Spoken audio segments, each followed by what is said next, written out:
In every war, the aggressor has an overwhelming advantage in the early phases.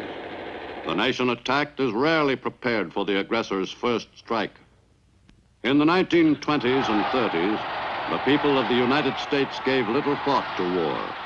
The nation was geared completely to the pursuits of peace. But in 1940, the picture changed abruptly, and a year later, peace was only a memory.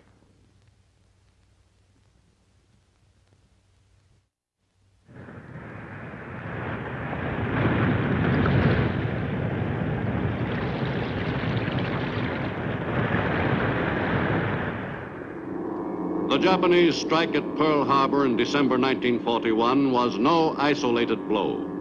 At the same moment the attacking planes were over Hawaii, Japanese forces were sweeping south, spearheaded by an advance guard of fast Japanese warplanes. During the first month of war, the Japanese struck at Hawaii and 5 other principal target areas. Wake fell to the enemy after a heroic 16-day stand by a small detachment of Marines. Guam was quickly engulfed by the Japanese tide of aggression. The island fell after a few days. Japanese troops captured most of Luzon Island and were pressing the assault on the rest of the Philippines. The British colony of Hong Kong finally fell to the invaders on Christmas Day, 1941. Japanese troops landed on the coast of Malaya and were pushing southward toward strategic Singapore. On December 10th, just 3 days after the start of the war, Allied naval strength in the Pacific suffered another staggering blow in the loss of the British capital ships Prince of Wales and Repulse, sunk by the enemy. The Imperial Navy's Air Force discovered the main force of the British Far Eastern Fleet off Kuantan, on the eastern coast of the Malay Peninsula, and opened brave and daring attacks. The battleship Repulse was sunk instantly.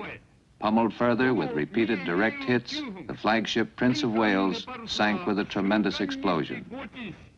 Singapore was now a naval base without a fleet. But in the colony, the fortress was still considered impregnable, and the men prepared to fight what they confidently expected to be a successful defensive action.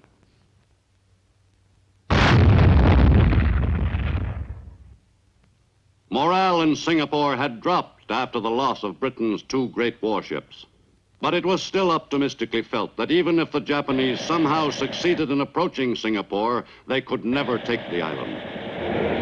This faith in Singapore's defensive strength soon led to a feeling of complacency. In the Dutch East Indies, defense preparations were somewhat more complex, since the island chain extended more than 1,500 miles. Native troops formed the principal garrison force. Most of the men were hastily trained in defensive techniques. But throughout the islands, even the best troops would be no match for the experienced Japanese forces. For the defending soldiers' knowledge of warfare was all theoretical.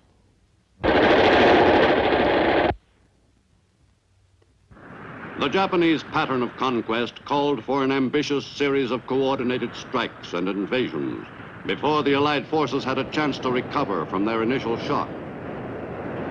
Even before December 8th, Japanese units were en route to invasions of the rich countries of Southeast Asia and the islands offshore. The success of these attacks depended to a large extent on the element of surprise.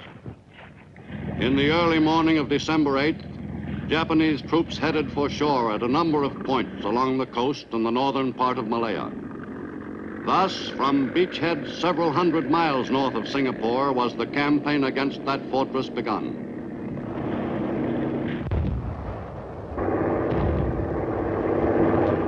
Within a few days, a sizable Japanese force was successfully ashore, ready to launch a full-scale offensive against the British down the Malayan Peninsula. Additional Japanese troops moved southward into Malaya across the border from French Indochina, which Japan had occupied earlier, and from Thailand, which surrendered on December 8th.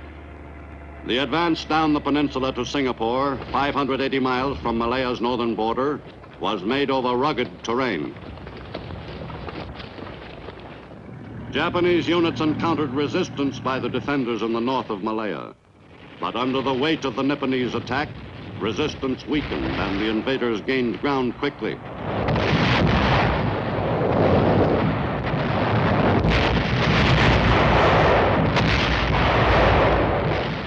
Although the campaign down the narrowing peninsula should have been a difficult one for the invaders, they pressed onward rapidly against little resistance. The Malayan campaign was one of the most successfully fought actions in the series of Japanese assaults in December 1941. Within 3 weeks, Japanese forces had seized all of Malaya, south to a front less than 100 miles above Singapore, in the state of Johor. In Malaya, Japanese adeptness in tropical fighting triumphed over a defensive force ill-prepared for that kind of battle. Beginning on December 8th, Japanese planes regularly bombed Singapore, the prize of the Malayan campaign. The Jap bombers had a relatively easy time of it, as the Allies had no sufficient force of fighter planes in the area to combat the attacking bombers.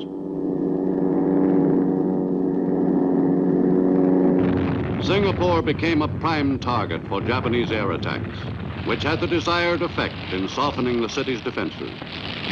In addition to physical damage, the attacks also achieved a lowering of morale among the defenders.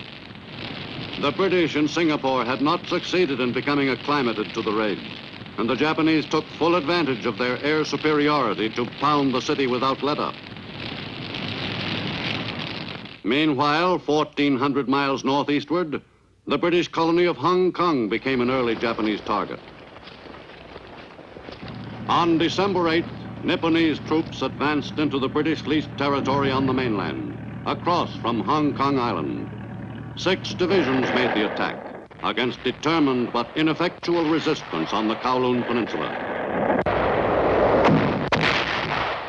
With the British territory on the mainland completely won, the Japanese turned their attention to Hong Kong Island. After a siege of 16 days, the invaders forced a surrender and took over control of Britain's great Far Eastern port city. With the capitulation of Hong Kong on Christmas Day 1941, the last major port into free China was lost. Lack of manpower was the key to the fall of Hong Kong, and the Japanese troops had their assignment made still easier by a poorly organized defense of the island stronghold. On Malaya, the campaign entered its final phase. In early February 1942, Japanese troops pushed across Johor Strait and entered Singapore, the supposedly impregnable fortress. The invaders pressed the attack. In their final heavy offensive, the Japanese took a considerable number of prisoners who had never expected that this unpalatable situation could ever come to pass. On February 15th, the British defenders indicated that they were prepared to discuss negotiations toward a surrender. Led by Lieutenant General A.E. Percival, commander of the British force, and escorted by a Japanese officer, a British delegation proceeded to the Ford building to talk terms with Lieutenant General Tomoyuki Yamashita, commander of the Japanese forces. Yamashita, the famed Tiger of Malaya, was anxious to get on with the business at hand. The British asked for time before deciding officially whether to agree to Japanese terms. But Yamashita refused to give an inch. His terms were immediate, unconditional surrender. The British wanted overnight, or at least a few hours, to consider the demand. Yamashita remained firm. Either the surrender would be made there and then, or Japanese troops would resume the attack. In the face of this ultimatum, the British commander capitulated. With Malaya on the point of being entirely won, the Japanese pressed on to other fields for conquest. From newly won bases, Nipponese planes took off and headed south on February 14th, one day before the fall of Singapore. The Japanese planes, carrying a cargo of troops, crossed the Strait of Malacca and were soon over the Dutch East Indies. Near Palembang, Sumatra, the planes disgorged their human cargo. This airborne invasion was made at a point where defending forces expected an attack. The Japanese objective was to overrun the rich Sumatran oil fields and then rapidly to seize the entire island. The spearhead units were soon reinforced until the total Japanese force numbered some 100,000 troops. Large areas of Sumatra were quickly seized, and with the surrender of Java on March 9th, Japan announced the complete conquest of the Dutch East Indies. Japan's program of aggression had extended its control to the very shores of Australia, only a few hundred miles from forward Japanese bases. Quick to capitalize on that proximity, Japanese planes again headed south as the advance force in the familiar pattern of conquest. On the morning of February 19th, 1942, a Japanese air striking force crossed the sea separating the Indies and Australia. The Aussies had their first intimation of the attack when the lead planes were spotted over Bathurst Island, just off Australia's northern coast. The first warning was sent at 9:37 a.m. By then, a large formation of enemy planes was crossing over Bathurst. The Air Raid Spotters Filter Center went into action at once and relayed the vital information relating to the plane's course to the Royal Australian Air Force.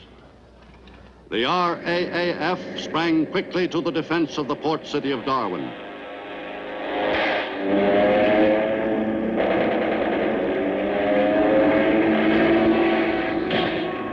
A few Japanese planes were knocked down during the attack, but most escaped unharmed and became a regular target for Japanese planes. In those early months of 1942, the job of holding the enemy depended on keeping open the lifeline between the United States and Australia and New Zealand. For the shipment of desperately needed supplies from the United States was vital to Allied hopes for a future victory in the Pacific.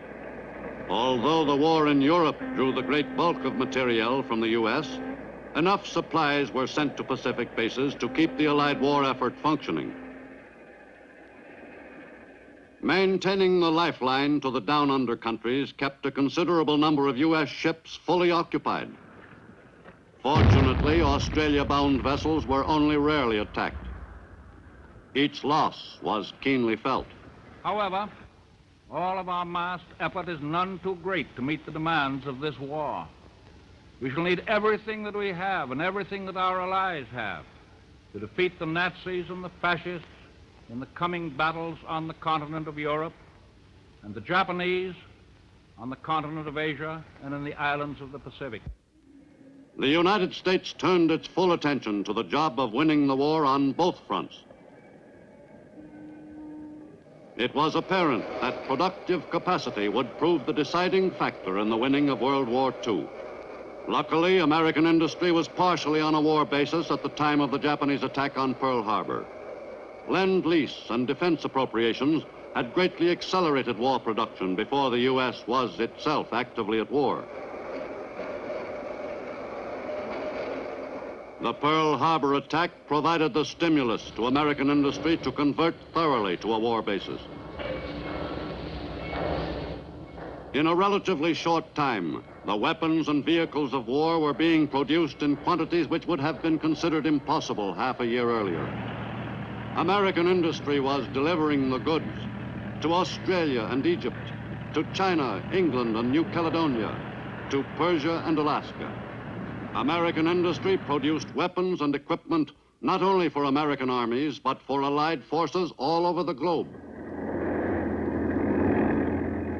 Before the U.S. had been at war a year, American industry was producing more materiel than all the Axis nations combined.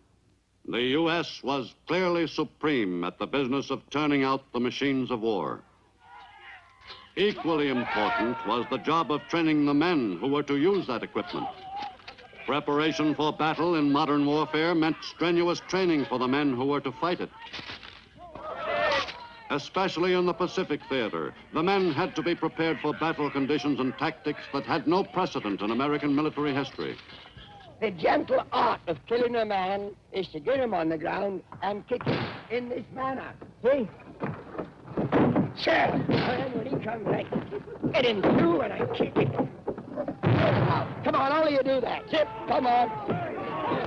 The business of becoming a knowledgeable fighting man required great versatility and techniques of attack. All right, men, get your guns loaded. We're going down this village street. Clean it out. I want you to remember the enemy's at the other end of the street. You want to move fast, keep under cover, and shoot him first. In those early months of the war, many soldiers were trained in types of warfare which they would never experience.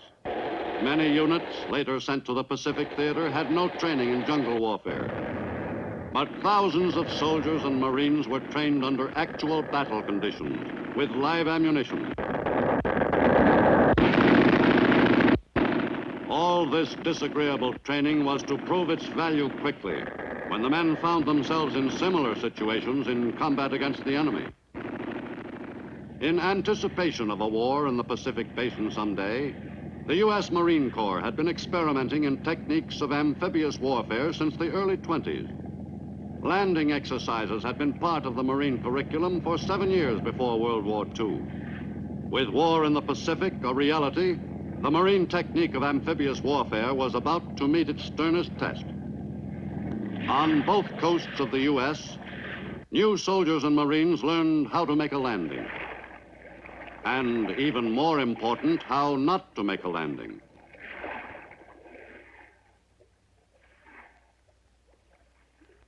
It took a while for the rough edges to be knocked off the boots, but the intensified training program turned out troops ready for action. In command of the men who were destined to seize the offensive in the first Pacific invasion were generals with a thorough groundwork in amphibious warfare. Men like General Alexander Vandergrift, soon to be commander of the 1st Marine Division. Marine training also stressed close air support of ground forces in all large-scale tactical exercises. Vehicles designed especially for use in amphibious operations were beginning to come off the production line. Though no one knew for certain in early 1942 just how the Japanese planned to defend their island fortresses, America's invading forces were well prepared for almost any eventuality. The time was approaching when freshly trained U.S. troops would help defend the free world against the aggressors. The day will come. It will come when British and American armies march into countries not as invaders, but as liberators. And when from the soil that spring up in passionate hope and valiant effort the peoples who have been held down under a cruelest of barbarian yoke.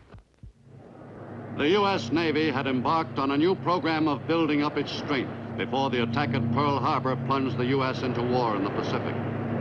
For Navy leaders realized that if the U.S. were to become involved in World War II, her Navy must be prepared to wage effective warfare with vessels which could outmatch anything an enemy could put afloat. On that basis, America's new Navy was developed. After Pearl Harbor, the reinforcement of America's badly crippled Pacific Fleet was of top priority urgency. While the U.S. Navy fought a holding action in the Pacific during the early months of 1942, production was rushed on new ships, among them new carriers, from whose decks American planes would carry the fight to the enemy. Before many months passed, the Navy's score with the Japanese would be pretty well settled.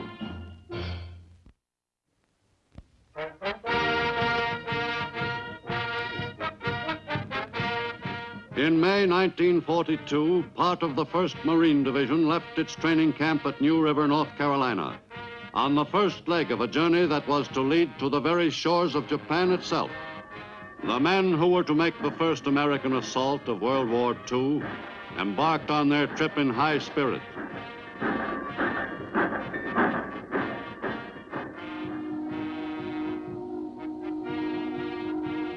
On June 22nd, 1942, units of the 1st Marine Division left San Francisco, and the men took a long last look at the Golden Gate Bridge. For several weeks, their ship was to be home to the men of the first. The convoy headed west, bound for a destination known only to the brass. They weren't telling, but everyone on board had his own private hunch. Wherever it was, the men knew who would be there to greet them, and they prepared carefully for that occasion. All the men on board had been looking forward to that day for some time. Occasionally, the trip had its lighter moments. On many ships, ceremonies were held at the court of King Neptune on the day the equator was crossed. Those who were making their first crossing were initiated into the fraternity of shellbacks. Finally, the convoy prepared to put into the port of a friendly nation. From there, the last leg of the trip would soon be started. For many of the men, this was their first sight of foreign soil. Most of them had never expected to see a country as remote as New Zealand. The 1st Marine Division arrived at Wellington in mid-1942, and the stage was set for the launching of the first counterblow at the enemy. To the division's commanding officers, speed was a most vital consideration, for they were soon to find that they had only a few weeks in which to toughen up the assault troops in final training, to stage a rehearsal of the planned attack, and to complete the 7-day trip to the enemy-held island, designated as the objective to be seized. In Australia, as well as New Zealand, vital supplies from the U.S. were beginning to arrive in somewhat greater quantity. As the all-out attack against the enemy was mounted, the down-under countries were to grow into large bases, from which the fighting men in the forward areas would be supplied. With American troops firmly established on Australia and New Zealand, the enemy threat against the two dominions diminished considerably.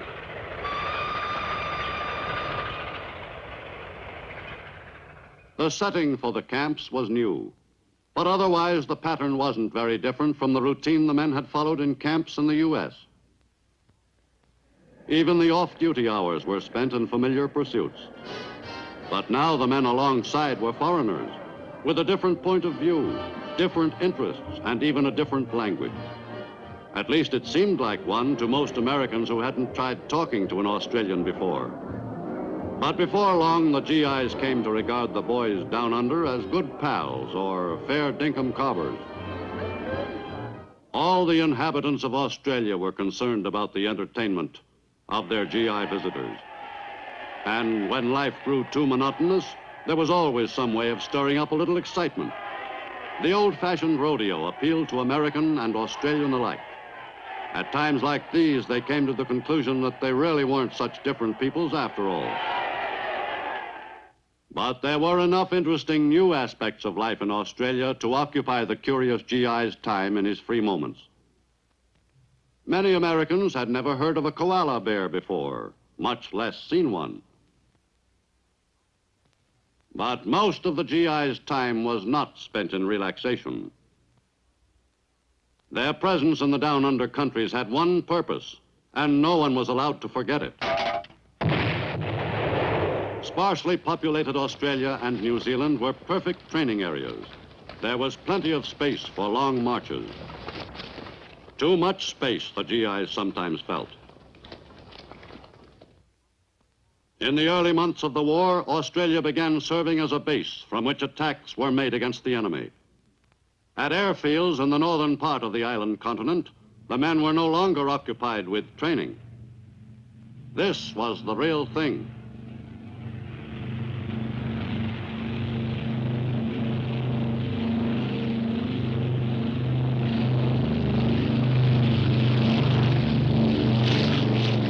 U.S. pilots kept the Japs in New Guinea off balance in those first bleak months of war. But these raids were only moderately harassing to the enemy.